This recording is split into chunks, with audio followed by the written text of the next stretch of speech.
Hey Alaska, a lot going on in DC right now. I wanted to give you a quick update on some things we've been working on. First, tonight I voted against another reckless spending and tax increase. This one led by Bernie Sanders, the socialist from Vermont, and Chuck Schumer.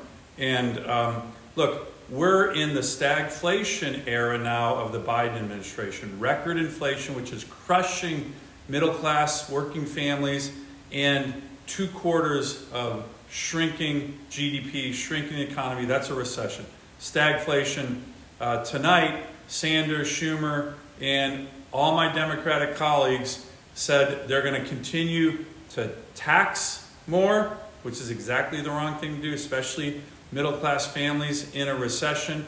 Spend more. This is going to actually drive up inflation, not tamp it down. Exactly the wrong thing, and of course they can never resist to continue their attacks on the American energy sector. So I strongly voted against this, tried to stop this bill. Unfortunately, it passed with the tie-breaking vote of the vice president, and I think it's going to be really bad for the country. But we've made some progress in other areas. Many of you know how focused I am on an issue that I think is actually very bipartisan, to cut red tape from the federal government so we can build things, all things, energy projects, you name it, all the above, solar, wind, oil, gas, mining, critical minerals, roads, bridges, ports, highways. Well, I was able to bring forward what's called a Congressional Review Act resolution this week. And what I was able to do is say, this resolution will rescind the Biden administration's new regulations that will strangle the ability to build infrastructure, particularly energy projects. They issued these regs in April. Here's the good news. My resolution passed.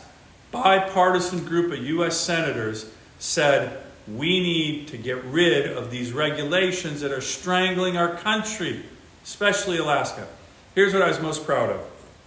We worked hard to get an incredible group of Alaskans, workers, unions, organizations that represents all kinds of our economy, but organizations from all over America, over 50. You see many of them here, farmers, ranchers, builders, contractors, men and women who produce things, grow things, build things.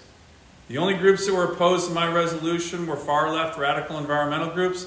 Unfortunately, Joe Biden right now is seeing this possibly come on his desk. He says he's going to veto it if my bill gets on his desk. That would be unfortunate for America, for working families, for the working class. But unfortunately, I see him too allied with the environmental and radical environmental groups. But this was an important win for Alaska and the country. Next, you may have seen we had a big vote, bipartisan vote, by the way, on bringing Sweden and Finland into NATO. Historic vote. I had an amendment, though, that I thought was very important. It said, yes, Finland, Sweden will strengthen NATO, but here's something else. We need to reiterate, and is in the resolution, bringing these two countries in. It's a treaty, so it needed over 2/3 of the Senate to vote for it. It said all NATO countries have to pay their fair share. The U.S. can't pay for everybody. There's a goal, objective of 2% of the GDP of each NATO country to spend on defense spending. The resolution, as an amendment that I put in, the accession document says every country in NATO needs to do that. That's what the U.S. Senate is saying to all our NATO partners. Good day for NATO. Good day to have these two strong countries, Finland and Sweden, in. But also a reminder, NATO countries, pay your fair share. Can't be the burden solely of the United States. Speaking of other national security issues, I have legislation called the Stand With Taiwan Act that I'm really pushing this week as we see the Chinese Communist Party take very aggressive actions towards Taiwan in many ways with their military exercises, isolating and blockading Taiwan. My bill would put massive sanctions on the Chinese Communist Party, economically, financially, energy sanctions, if they choose to militarily invade Taiwan. Some of you know I was in Taiwan last year trying to help that island democracy get vaccines when they needed it. Delivered vaccines or announced major shipments of vaccines from the United States with a bipartisan group of senators.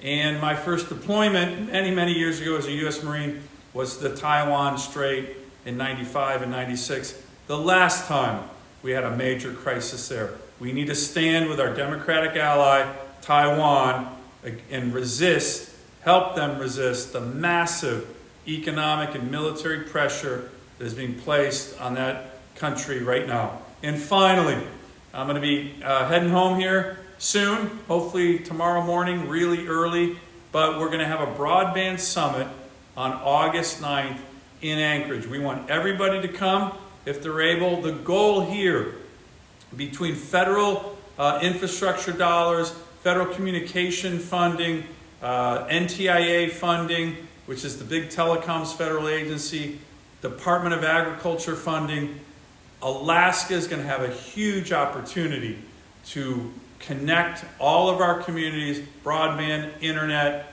and other telecommunications and internet capabilities. This will be tremendous for telehealth, for small businesses, for education. So this summit is all about trying to bring every stakeholder together, including the federal agency leadership that's traveling to Alaska, and coordinating to make sure we can actually do this in the next 5 years. Exciting time for broadband in Alaska, exciting time for workers who do that kind of work. Join us at the summit if you can, at the Denina Center this coming Tuesday, or join us online. A lot going on here, went a little long, but we're going to continue to press on all these issues. See you back home.